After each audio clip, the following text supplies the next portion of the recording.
Vedela si, že všetky chemikálie, ktoré sa dostávajú do tvojho tela cez kozmetiku alebo iným spôsobom, tak tiež ovplyvňujú tvoje hormóny.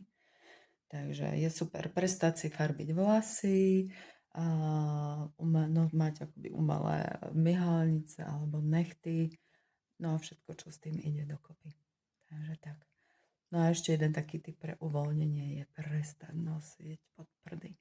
Úžasná vec. Stačí nejaké tielko, no, ktoré drží veci dokopy. Alebo nejakú takú voľnejšiu verziu. Takže tak.